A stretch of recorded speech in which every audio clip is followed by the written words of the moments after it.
구약 1318페이지 스가랴 7장 1절에서 7절 말씀 한 목소리로 합독하도록 하겠습니다. 함께 하나님 말씀 받습니다. 다리오 왕 제4년 아홉째 달 곧 가슬의 월 4일에 여호와의 말씀에 스가랴에게 임하니라. 그때에 베델 사람이 사레셀과 레겜멜렉과 그의 부하들을 보내어 여호와께 은혜를 구하고 만군의 여호와의 전에 있는 제사장들과 선지자들에게 물어 이르되 내가 여러 해 동안 행한 대로 5월 중에 울며 근신하리까 하매 만군의 여호와의 말씀이 내게 임하여 이르시되 온 땅의 백성과 제사장들에게 이르라.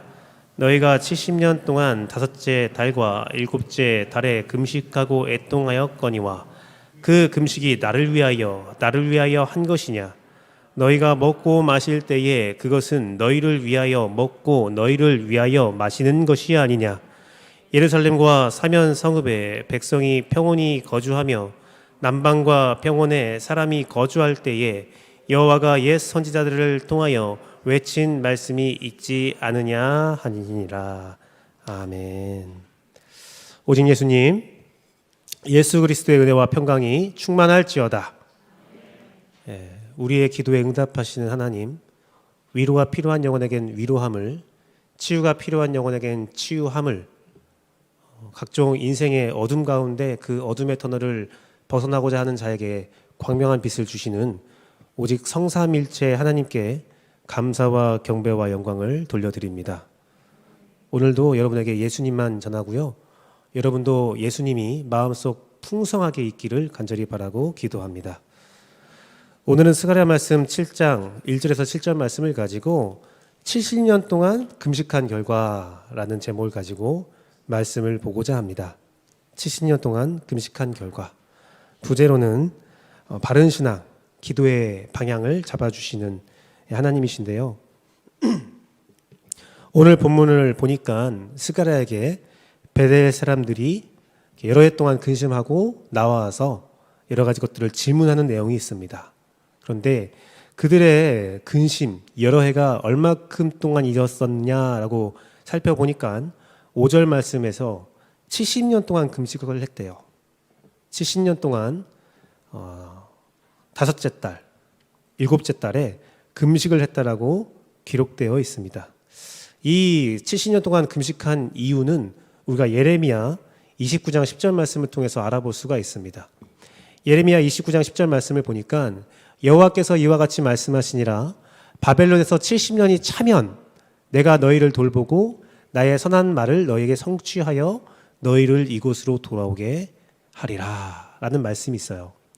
이건 뭐냐면 예레미야를 통해서 바벨론에 의해서 예루살렘이 무너질 것이다. 많은 이스라엘 백성은 믿지 않았어요. 아이고, 예루살렘은 하나님께서 영원히 지켜주는 땅입니다. 그런데 무너진다 라고 선언하신 다음에, 그러면 그것이 무너진 다음에 어떻게 되느냐, 70년이 차면 회복이 될 거라는 말씀이 있었던 겁니다. 그리고 그 말씀을 통해서 다니엘도 동일한 말씀을 선언하고 있습니다. 다니엘서 9장 2절 말씀을 보니까 곧 그 통치 원년에 나 다니엘이 책을 통해 여호와께서 말씀하신 선지자 예레미야에게 알려주신 그 연수를 깨달았으니 곧 예루살렘의 황폐함이 70년 만에 그치리라. 70년이 지나면 역사가 일어날 거야. 회복이 일어날 거야. 라는 믿음을 가지고 이스라엘 백성은 바벨론의 그 포로 상황을 견디고 또 견디고 기다리면서 금식했던 거예요. 금식의 기도를 계속 드렸던 거죠. 그리고 오늘 말씀에 다리오 왕 4년이라는 그 연도는 뭐냐면 성전이 제2성전 스룹바벨 성전이 완공된 뒤에 2년 뒤입니다. 사랑하는 성도 여러분, 오늘 스가랴에게 나온 이스라엘 백성의 심정은 이거예요. 성전이 완공되면 뭔가 좋은 일이 일어나겠지. 하나님의 역사가 일어나겠지. 그런데 아무런 일이 벌어지지 않는 거예요. 1년을 기다렸습니다. 아무 역사가 일어나지 않는 거예요. 뭐라 왜 이러지? 그래. 선지자 말씀을 통해서 선포되었던 70년이 지나면 바벨론 포로 70년 후에는 역사가 일어날 거야. 또 1년을 더 기다린 거예요. 하지만 그런 조짐이 전혀 느껴지지 않는 겁니다. 그래서 절박하고 의구심을 가지고 기대감도 가지고 스가랴에게 나온 거예요. 오늘 본문은 바로 그것입니다. 회복을 위해서 70년을 기도했는데 금식까지 했는데 70년간 1년에 2달 계속 꼬박꼬박 날이 되면 금식을 했는데 성전까지 완성됐는데 기대감이 있지만 그것이 완전히 철저히 파괴되고 의심을 가지고 나온 거예요. 우리의 신앙의 모습이 그 결과가 어떻게 되는 겁니까? 하나님의 선포된 말씀들이 어떻게 우리에게 적용되는 겁니까? 라고 나온 거죠. 사랑하는 성도 여러분, 진정한 회복이 무엇입니까? 여러분은 어떠한 신앙생활을 하고 있습니까? 우리의 기도에 하나님은 어떻게 응답하고 있습니까? 사랑하는 성도 여러분, 하나님은 그들의 외침에 말씀을 하십니다. 바로 70년의 세월 동안 그들이 신앙생활한 것에 대한 성적표가 오늘 공개되게 됩니다. 그 성적표를 함께 살펴보며 우리의 삶의 바른 신앙이 무엇인지 살펴보기를 원합니다. 70년 동안 금식한 결과 그 첫 번째는 스가랴에게 여호와의 말씀이 임하였다라고 기록되어 있습니다. 응답이 있다는 겁니다. 1절 말씀 보니까 여호와의 말씀이 스가랴에게 임하였다라고 기록되어 있죠. 응답은 있습니다. 우리의 모든 신앙의 겨정 가운데 우리의 물음에 하나님은 반드시 응답하십니다. 시편 115편 6절에서 9절 말씀을 보니까 이렇게 기록되어 있죠. 귀가 있어도 듣지 못하며 코가 있어도 냄새 맡지 못하며 손이 있어도 만지지 못하며 발이 있어도 걷지 못하며 목구멍이 있어도 작은 소리조차 내지 못하느니라. 우상들을 만드는 자들과 그것을 의지하는 자들은 다 그와 같으리라. 이스라엘아 여호와를 의지하라. 그는 너희의 도움이시요 너희의 방패시로다. 우상은 말하지 못해요. 우상은 걷지 못합니다. 여호와 하나님 외에 다른 모든 우상은 그냥 돌덩어리, 금덩어리, 나무 조각이에요. 응답하지 못해요. 작은 소리조차 내지 못합니다. 하지만 하나님은 살아 역사하셔서 우리에게 말씀하시고 우리에게 능력을 보이신다는 겁니다. 여기서 스가랴에게 여호와의 말씀이 임한다라는 것은 하야라는 히브리어로 일어난다라는 거예요. 뭔가 된다는 거예요. 사랑하는 성도 여러분, 하나님은 반드시 응답하십니다. 여러분이 기도하면요, 하나님 반드시 응답하세요. 예레미야 33장 3절 말씀을 보십시오. 너는 내게 부르짖으라. 내가 내게 응답하겠고 내가 알지 못하는 크고 은밀한 일을 내게 보이리라. 이 말씀 참 외우기도 쉽죠. 333. 기도할 때마다 제가 이 말씀을 의지하여서 기도합니다. 응답하시죠? 하나님은 응답하십니다. 시편 말씀에는 무수한 말로 우리에게 하나님은 응답하신다는 말을 기록해 놓았습니다. 사랑하는 성도 여러분, 하나님은 여러 가지 형태의 모습으로 우리에게 응답하십니다. 때로는 세밀한 음성으로 들었나? 할 정도로 세밀하게 응답하기도 하고요. 어떨 때는 엄청난 역사로 응답하기도 하고요. 내 삶의 형태적인 물리적인 형태로도 응답하시고요. 정말 다양하게 응답하세요. 여러분들 이것을 저보다 더 잘 알고 있지 않습니까? 저도 40여 년 인생을 살아가면서 많은 응답을 받아왔는데 여러분은 얼마나 더 많은 응답을 받았겠어요? 주님은 침묵하지 않아요. 응답하십니다. 이사야 41장 17절 말씀을 보니까 가련하고 가난한 자가 물을 구하되 물이 없어서 갈증으로 그들의 혀가 마를 때에 나 여호와가 그들에게 응답하겠다. 나 이스라엘의 하나님이 그들을 버리지 아니할 거다. 우리가 인생을 살아가다 보면 너무나 힘들고 아프고 하나님 왜 이렇게 응답 안 하세요? 하나님 저 버리셨습니까? 라고 말할 수밖에 없는 고통이 있을 수도 있는데 하나님은 그때 응답하시겠다. 내가 응답한다 라고 약속하신 하나님입니다. 그 응답이 신약에 이르러서 바울을 통해서 이렇게 고백되고 있습니다.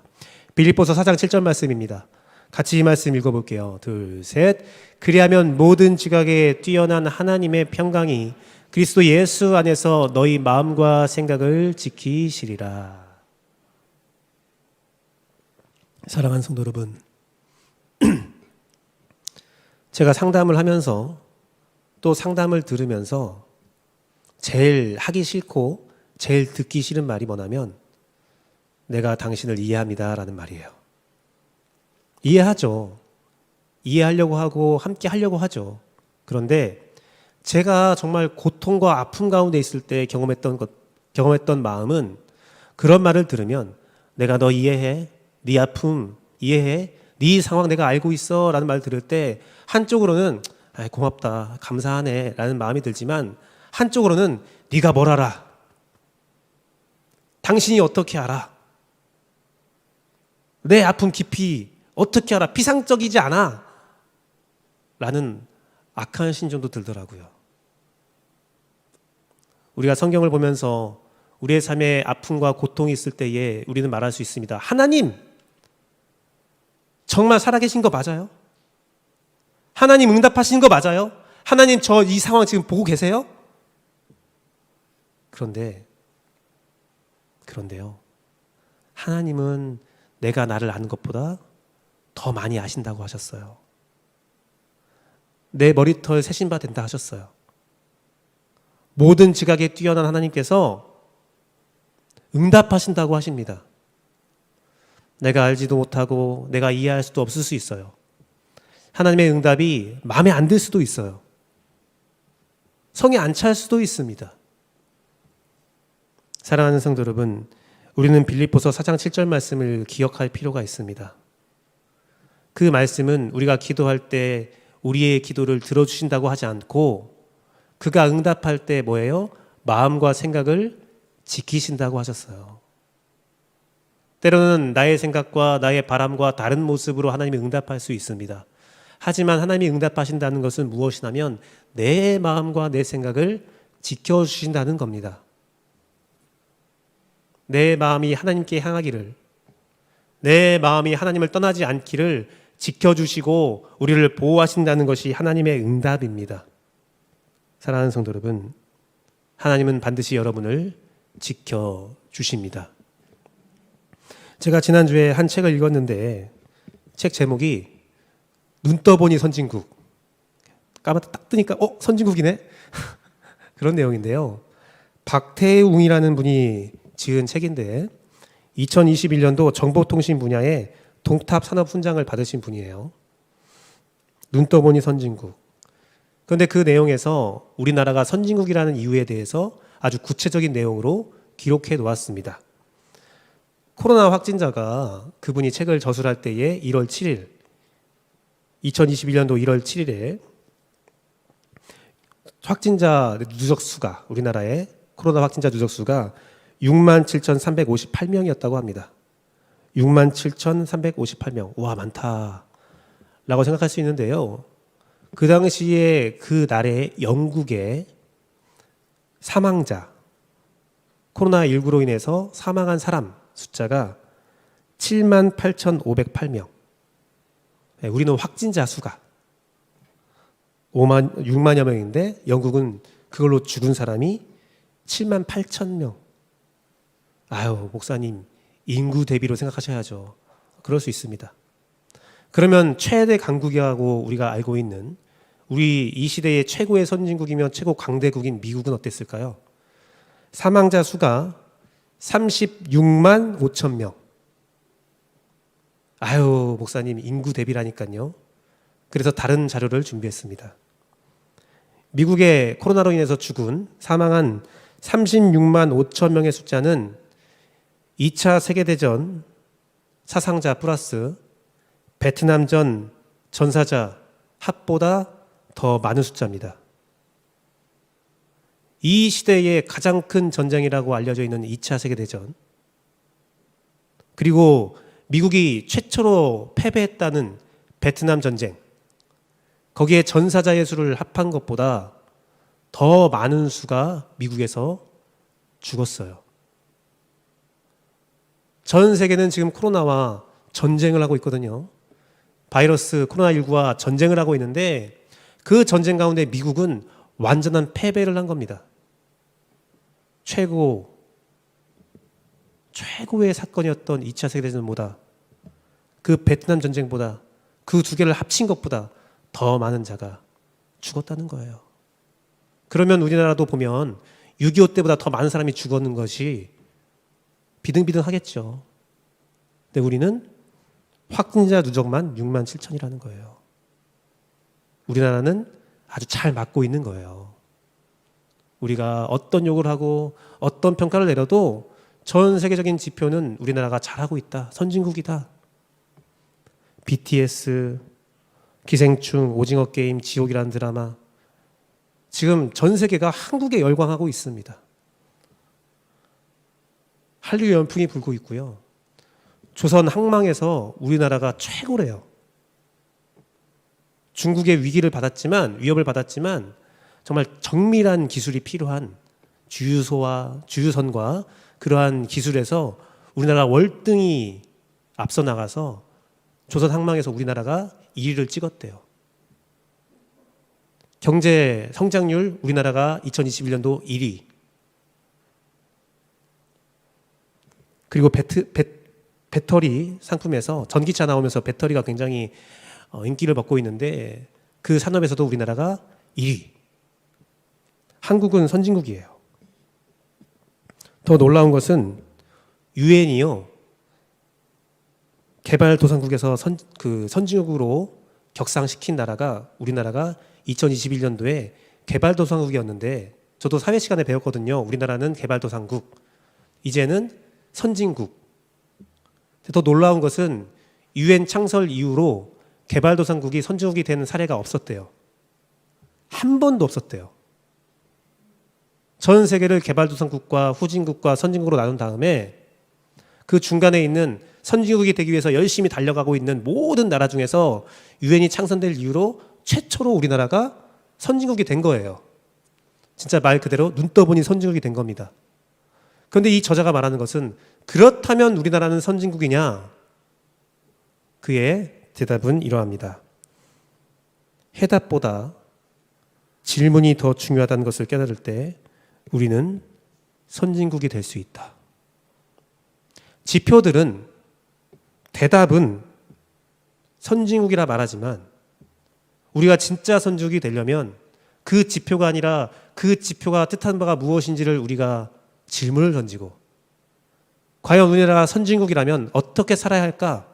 이 시대를 어떻게 이겨나가야 할까? 질문을 던질 때 그 질문이 더 중요하다는 것, 목표 지향점이 아니라 그 질문을 가지고 살아가는 국민들이 될 때 진짜 선진국이 된다. 그러한 정치를 할 때, 그러한 경제를 이룰 때에 진짜 선진국이 되는 거다라고 이 저자는 말하고 있습니다. 이 말씀을 드리는 이유가 무엇이냐면 오늘 이스라엘 백성에게 응답이 있었습니다. 70년의 금식 기도를 통해서 응답이 있었습니다.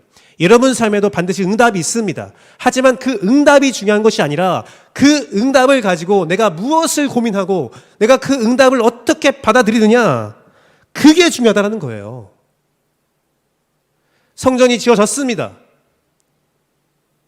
성전이 지어졌어요. 그래서 뭐요? 중요한 것은 성전이 지어졌으면 우리는 어떻게 살아야 하는가?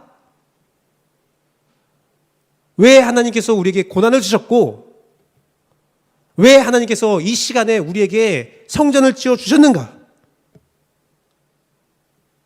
사랑하는 성도 여러분, 성전이 지어진 이후에 느헤미야를 통해서 성벽이 중건됩니다.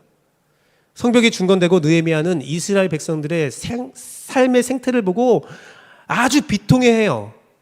에스라 비통해합니다. 그 이유가 무엇이냐면 성벽을 지었더니 돈 있고 유력한 자들이 같은 이스라엘 백성을 짓밟고 있는 모습이 보여진 거예요. 비통해해요. 응답이 중요한 게 아니라 그 응답을 가지고 어떻게 살아야 하는가. 설교 말씀을 듣는 것이 중요한 게 아니라 그 설교 말씀을 통해서 내 마음이 시원하게 뚫리고 하나님의 뜻이 이거구나라고 아는 것이 중요한 게 아니라 그 들려진 말씀을 가지고 내가 무엇을 고민하고 내가 어떻게 살아야 하는가. 단연코 말합니다. 여러분의 삶에 하나님의 응답은 100% 있습니다. 100% 있어요.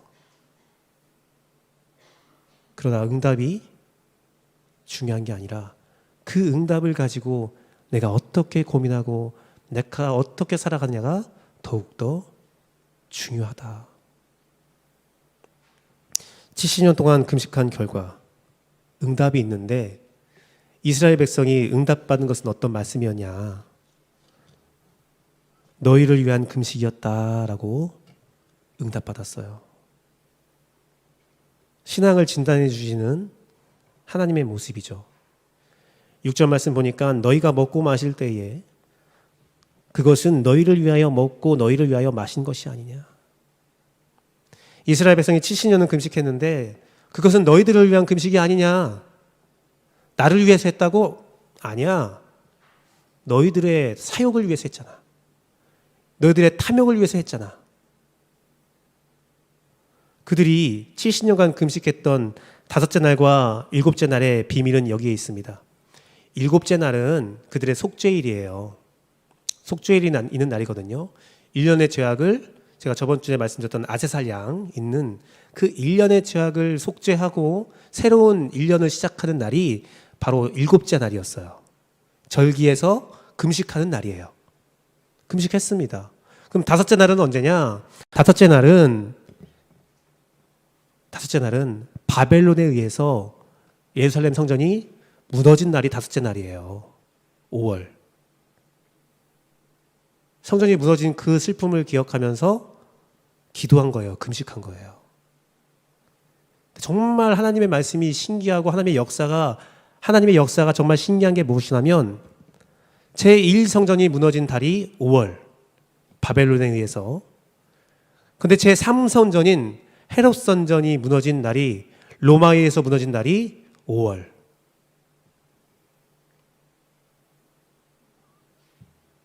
사랑하는 성도 여러분, 그들은 열심히 금식했어요.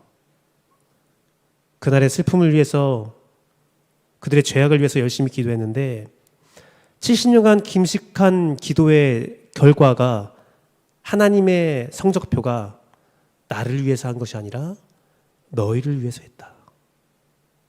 사람을 기쁨을 구하는 신앙은 잘못된 신앙이라고 하나님은 말씀하십니다. 누가복음 9장 23, 24절 말씀 보니까 또 무리에게 이르시되 아무든지 나를 따라오려거든 자기를 부인하고 날마다 자기 십자가 지고 나를 따르라. 누구든지 자기 목숨을 구하고자 하면 잃을 것이고 누구든지 나를 위하여 제 목숨을 잃으면 구원하리라. 자기를 철저히 부인해라. 자기의 십자가를 지어라. 예수님 위해서 목숨을 바친 자가 구원을 받는다. 갈라디아서 1장 10절 11절 말씀은 제 인생의 말씀인데요. 사도 바울이 이렇게 고백을 했어요. 이제 내가 사람들을 좋게 하랴, 하나님을 좋게 하랴, 사람들에게 기쁨을 구하랴. 내가 지금까지 사람들의 기쁨을 구하였다면 그리스도의 종이 아니다. 형제들아, 내가 너에게 알게 하노니 내가 전한 복음은 사람의 뜻을 따라 된 것이 아니다. 내가 나 먹고 살려고, 내가 인기 받으려고, 내가 좀 거룩해 보이려고, 내가 좀 권력과 칭찬받으려고 하는 거 아니라는 거예요. 내가 좋은 거 먹고 좋은 거 입으려고, 내가 사람들에게 어떤 좋은 평가 받으려고, 그게 아니라는 겁니다. 그게 아니라는 거예요. 계시록 1장 5절에서 6절 말씀은 우리에게 신앙의 비밀을 알려주고 있는데요.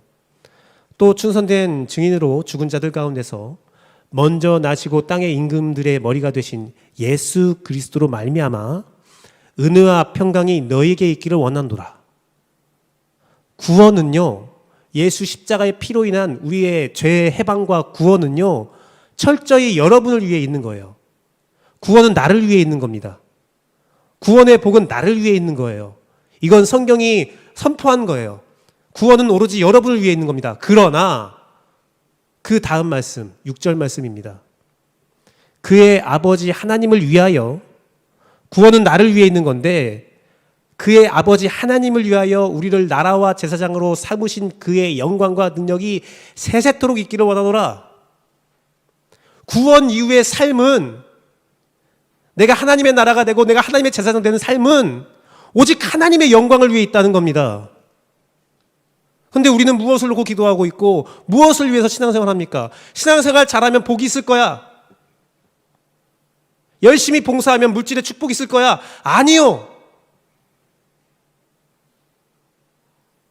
물론 주님이 여러분에게 많은 물질과 풍요로움과 치유함과 은혜가 충만한 능력이 충만한 역사가 있을 수 있습니다. 저는 간절히 기도합니다. 우리 교회에 그러한 역사가 있기를, 선포합니다. 그런 역사가 있기를. 그러나 그 모든 것들은 하나님의 영광을 위해서 주어지는 거지, 여러분 각자를 위해서 주어지는 것은, 사람을 기쁘게 하는 것은 오직 한 가지, 구원밖에 없다는 거예요. 내가 구원을 얻었는데 어떤 것을 부러워합니까? 나에게 구원이 있는데 하나님이 나의 신앙을 어떻게 평가하든 내가 그거에 어떤 눈물을 흘릴 수가 있겠습니까? 주님이 나를 구원해 주셨는데. 구원은 철저히 나를 위해 있지만 나의 성화된 삶은 오직 하나님의 영광을 위해 있는 겁니다. 그러나 이스라엘 백성은 그러지 않았다는 거예요.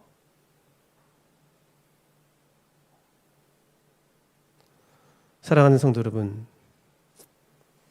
아인슈타인이라는 박사는 이렇게 고백을 했대요. 나에게 세상을 구할 수 있는 단 1시간이 주어진다면 그 문제를 정의하고 그 문제를 파악하는데 55분을 사용하고 나머지 5분을 그 문제를 푸는데 쓸 것이다. 문제를 해결하는 것이 중요한 것이 아니라 그 문제를 확인하고 그 문제의 해답을 구하는 것이 중요하다라는 거죠. 그 응답을, 그 문제를 안다면, 그 문제를 알게 된다면 고치면 되거든요. 사랑하는 성도 여러분, 이 말씀이 이스라엘 백성에게 선포되었을 때에 이스라엘 백성의 마음은 어떻겠습니까? 70년간 헛다리를 짚고 있었고 헛다리를 긋고 있었다는 것을 이스라엘 백성이 알게 됐을 때 그들이 심정이 어떻겠는지 한번 생각해 보세요. 낙심하죠, 당연히. 절망하죠. 하지만 그 절망과 낙심의 순간은 고침의 기회입니다. 사랑하는 성도 여러분, 제가 개척을 하고 한 6년 정도를 이제 개척을 이어간 적이 있었었는데 한 4년 차가 됐을 때 저에게 너무나 힘든 시간이 다가왔었습니다. 너무 힘들었어요. 저는 2006년도부터 사역을 시작했는데 2005년도 7월부터 사역을 시작했는데 그 사역 길에 있을 때에 2013년도에 목사 안수를 받았고요. 근데 그 여정 가운데서 제가 끊임없는 기도 제목이 무엇이었냐면, 주님, 내가 부름받은 것이 맞습니까? 나의 삶에 이렇게 고난이 있고 아픔이 있고 사역이 뭐 성공할 때도 있지만 실패할 때도 있고 정체될 때도 있고 여러 가지 상황들이 있는데 나보다 더 훌륭한 목사님들 많은데, 내가 개척한 교회보다 더 훌륭한 교회들 많은데 굳이 또 필요해요, 하나님? 혹시 내가 사욕으로, 내 욕심으로 이 사역의 길을 걸어가는 게 아닙니까? 라는 기도를 하고 있었어요. 평생 그 기도가 있었어요. 근데 하루는 제가 수요예배 때 한번 말씀드렸던 내용이 있었던 것 같은데, 하루는 어떤 분에게 기도를 받아봐라 라는 제안을 받고 떨리는 마음으로 갔습니다. 근데 그 분을 통해서, 그 목사님을 통해서 응답된 말씀은, 하나님이 김규배 목사님을 부르셨는데 지금 부름을 후회하고 계시다. 좋은 건지 나쁜 건지 후회하고 계시대요. 여러분 웃어주셔서 너무 감사한데요. 저는 그것 때문에 한 달 동안 너무 힘들었어요. 하나님이 후회하신다고? 하나님이 후회하시는 분인가? 내 사역이 하나님의 후회라고? 하나님의 한탄이고? 그때 일을 하면서 목회까지 했는데 그 모든 노력이 하나님의 후회라고? 막말로 뻘짓이네. 하루하루 숨 쉬는 게 하나님의 후회네. 너무 힘들었어요. 너무 힘들었어요, 진짜. 교회 가기도 싫었고 강단에 서기도 싫었고 너무 싫었어요. 하루는 수요 예배를 드리기 위해서 직장을 이제 마치고 교회로 가는데 차 안에서 갑자기 하나님이 탁 때리는 음성이 있었어요. 그래, 내가 평생 동안 기도했던 제목이 하나님이 나를 부르셨는가, 그 기도 제목이었는데 부른 거는 맞구나. 부른 건 맞네. 불렀다고 하니까 부른 건 맞네. 오케이, 좋아. 그러면 이제 다시는 나의 부르심에 대해서 의심하지 않겠다. 후회할 수도 있지, 하나님께서. 근데 그것을 알려준 게 지금 내가 이렇게 하는 게 아니라 다르게 한번 해봐라라는 음성이겠지. 어쨌든 내 평생의 사역자가 되고 나서부터 끊임없는 간구와 기도할 때마다 그 물음 때문에 고통스러웠는데 그 물음을 해결해 주셨다. 그렇게 해석하고 그날 수요예배 때 감사의 기도를 드렸어요. 그리고 저는 그 어둠에서 탈출할 수 있었죠. 지금도 저는 기도합니다. 부른 게 확실하니까 의심하지 않겠습니다. 해석이 중요해요. 이스라엘 민족은 70년 동안 너희가 너희를 위한 생활이었다라는 진단을 받을 때 낙심할 수 있었지만 낙심할 것을 하나님께서 원하신 것이 아니라 잘못된 것을 알았으니까 고치자라는 거예요. 고쳐보라라는 겁니다. 하나님께서 고쳐주겠다 말씀하시는 거예요. 사랑하는 성도 여러분, 여러분도 70년간 금식한 결과가 이러한 결과가 나올 수도 있습니다. 평생을 거쳐서 신앙생활을 했는데 내 마음에 들지 않는 응답이 있을 수 있어요. 절망하거나 낙심하지 마십시오. 그것을 어떻게 해석하느냐, 또한 그것을 통해서 어떻게 한 발짝 더 주 앞에 나아가느냐, 그게 중요한 거예요. 지금은 내가 고통받고 내가 아픔을 느끼고 내가 무너질 수 있습니다. 하지만 하나님께서 그것들을 응답을 하시는 이유는 무너지라고 응답하시는 것이 아니라 일어나라고 응답하시는 하나님의 순전한 뜻을 우리가 발견합시다. 70년간 금식한 결과 응답이 있었어요. 그리고 그 응답은 그 70년의 신앙생활을 진단하는 응답이었습니다. 마지막은 옛 선지자들을 통해 외친 말씀이 있었다라고 하나님은 선포하십니다. 이것은 이미 선포된 말씀이 있었다라는 겁니다. 7절 말씀 보니까 예루살렘과 사면 성읍에 백성이 평온히 거주하며 남방과 평원에 사람이 거주할 때에, 즉 이스라엘이 평화로울 때에, 다윗의 왕조 때에, 바벨론에 의해서 무너지기 전에 옛 선지자들을 통하여 외친 말씀이 있지 않느냐 하시니라. 여기에 통하여, 옛 선지자를 통하여, 이 통하여는 야드라는 히브리어인데요, 손이라는 뜻, 능력이라는 뜻, 축복이라는 뜻이 있습니다. 하나님께서 선언하시는 거예요. 야, 내가 진작에 이미 옛날부터 너희 이스라엘 백성에게 내 손으로 역사했고 내가 능력으로 응답했고 내가 축복으로 준 말씀이 있지 않냐. 생각해 보세요. 아브라함, 이삭, 야곱,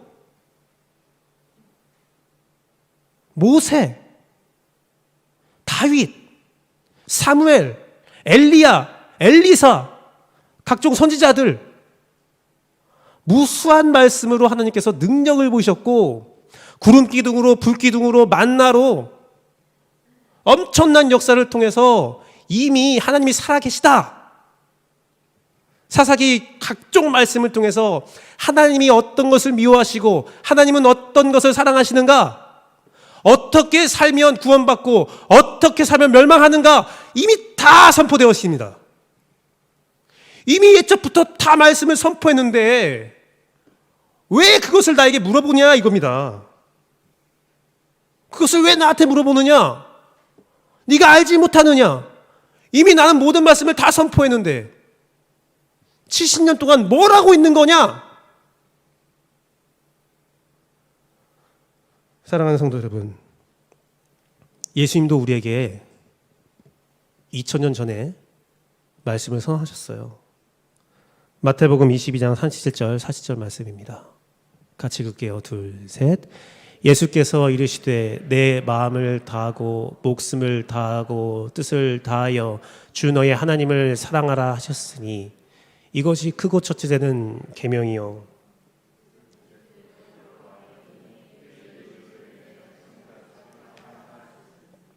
이 두 계명이 온 율법과 선자의 강령이니라. 강력한 명령이라는 뜻인데 우리가 이제 2021년도 12월을 맞이했습니다. 2021년도 12월을 마무리해야 되고 이제 2021년도를 뒤로 보내고 새로운 2022년도를 맞이해야 돼요. 이 가운데 2021년도를 우리에게 허락하셨던 그 과거의 재원교회에 있었던 일들, 내 개인에게 있었던 일들의 의미가 무엇입니까? 하나님 2022년도에는 어떤 말씀을 허락하시겠습니까? 주여 우리가 어떻게 살아야겠습니까? 우리가 무엇을 해야겠습니까? 간절히 기도합니다. 그러면 하나님께서 뭐라고 말씀하실까요? 다 말했다. 이미 다 말했다. 이미 네가 알고 있지 않냐? 알고 있는 거 그거 해라. 지금까지 알고 있는 거 안 했다면 그거 해라. 지금까지 재원교회가 해야 할 일이 무엇인지 잘 알고 있었는데 안 했다면 그거 해라. 그거 하라는 거예요. 새로운 게 아니에요. 우리가 알지 못했던 게 아니에요. 머릿속에서 번개처럼 번쩍하면서 떠오르는 사상이 아니에요. 다 옛날에 이미 다 선언했던 말씀이세요. 다 알고 있어요. 이웃 사랑해라. 하나님 사랑해라. 하나님 말씀 의지해서 신앙 지켜라. 다 이미 선언했는데 뭐 새로운 게 있겠습니까?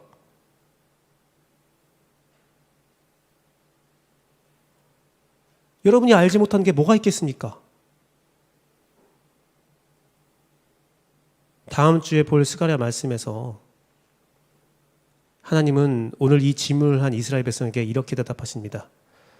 스가랴 7장 9절 말씀에 진실한 재판해라. 서로 인애와 긍휼을 베풀어라. 이거 이미 옛날에 옛 선지자를 통해서 다 말씀한 말 아니냐 이거예요. 진실하게 살고 인내하고 사랑해라. 네 이웃 사랑해라. 10절 말씀입니다. 어떤 사람 사랑해야 합니까? 이것도 다 선언한 말씀이죠. 과부와 고아와 나그네와 궁핍한 자를 헤아려라. 해하지 말고 그들을 사랑하고 그들에게 공정히 대하고 인애하고 긍휼을 베풀어라. 2022년도에 재원교회가 무엇을 해야겠습니까? 이거 하면 돼요. 2022년도에 여러분의 삶에서 어떤 열매가 맺어져야 합니까? 이 열매 맺어지면 됩니다. 공정하게 살아가시고 사랑하시고 인내하시고, 우리 교회에 도움이 필요한 사람이 있으면 도와주시고, 우리 교회에 과부와 고아 같은 자가 있다면 우리 교회가 그들의 의지가 되어주시고, 그거 하면 돼요. 그거 하면 돼요. 디모데전서 1장 18절에서 19절 말씀을 통해서 바울은 디모데에게 이렇게 권면합니다. 같이 읽어볼까요? 둘, 셋. 아들 디모데야, 내가 내게 이 교훈으로서 명하노니 전에 너를 지도한 예언을 따라 그것으로 선한 싸움을 싸우며 믿음과 착한 양심을 가지라. 어떤 이들은 이 양심을 버렸고 그 믿음에 관하여는 파선하였느니라. 다시 한번 읽을 때 디모데의 자신의 이름을 넣고 읽겠습니다. 둘, 셋. 아들 김유배야, 내가 내게 이 교훈으로서 명하노니 전에 너를 지도한 예언에 따라 그것으로 선한 싸움을 싸우며 믿음과 착한 양심을 가지라. 어떤 이들은 양심을 버렸고 그 믿음에 관하여서는 파선하였느니라. 우리가 양심을 버리고 파선한 교회가 되지 않기를 바랍니다. 제가 7월부터 계속 성전에 대한 말씀을 하면서 여러분이 하나님의 성전이다, 여러분이 제사장이다, 여러분이 하나님의 나라다라는 말씀을 계속 선언하셨는데, 우리의 성전들은 파선하지 않기를 바랍니다. 이미 정답은 여러분이 잘 알고 있어요. 내가 어떻게 말을 하고, 내가 어떻게 행동하고, 내가 어떻게 살아가야 할지. 말씀을 맺도록 하겠습니다. 소설 파랑새라는 소설이 있습니다. 그 소설에 나오는 주인공들은 파랑새를 찾기 위해서 여러 가지 환상의 나라를 헤매입니다. 잡으면 파랑새가 아니었고, 잡을 둥 말 둥 할 때 놓치고, 온갖 고생과 온갖 나라를 돌아다니고 끝내 파랑새를 잡지 못하고 집으로 돌아와 잠을 청합니다. 잠에서 깨어나 평소에 자기가 키웠던 새를 보니까 그 새가 파랑새예요. 사랑하는 성도 여러분, 우리 재헌교회의 무수한 역사 가운데, 여러분의 삶의 여러 가지 역사 가운데 무엇을 찾아 헤맸습니까? 하나님의 말씀과 응답을 간절히 기도했습니다. 70년이라는 세월은 한 사람이 한 일평생의 삶과 동일합니다. 죽을 수 있는 나이죠. 70살. 평생을 헤맸던 기도와 평생을 헤맸던 질문의 답이 임하였을 때에, 나의 삶을 진단했을 때에 너는 과거에 선포된 말씀을 지키지 않았다라는 말을 들으면 얼마나 낙심되고 힘들까요? 하지만 그 말씀이 오늘 우리에게 주어졌으니 그 말씀의 의미를 알고 하나님의 말씀을 따라 살기를 원합니다. 구약시대에 선포된 메시아나 신약시대에 다시 오실 예수님이나 다 동일한 약속이에요. 사랑하는 성도 여러분, 우리가 평생을 간구하는 기도 제목이 무엇입니까? 주님, 오시옵소서. 그 응답은 반드시 이루어집니다. 주님은 재림하세요. 재림하시면 하는 일이 무엇이냐? 우리의 신앙을 심판하세요. 지금도 하나님은, 예수님은, 성령님은 여러분과 함께 여러분의 삶을 면밀히 지켜보고 있다는 사실, 신앙을 진단해주고 있다는 사실을 기억하십시오. 이 말씀이 새롭게 선포된 말씀이냐? 아니요. 내가 주님을 아는 순간부터 주님이 오실 것이며 그 심판을 하셨다는 사실을 우리는 늘 기억하고 있습니다. 그 말씀에 비추어서 우리는 삶을 살아가야 합니다. 오늘 말씀이 여러분의 삶을 구원하는 귀한 역사, 그리고 우리 교회 가운데 가난하고 위로가 필요한 자에게 우리가 힘이 되어주는, 이 땅에 소망이 되는 말씀으로 여러분 삶으로 이루어지기를 간절히 바라며 함께 찬양하고 기도하도록 하겠습니다. 이 시간 주의 힘을 함께 찬양하시겠습니다.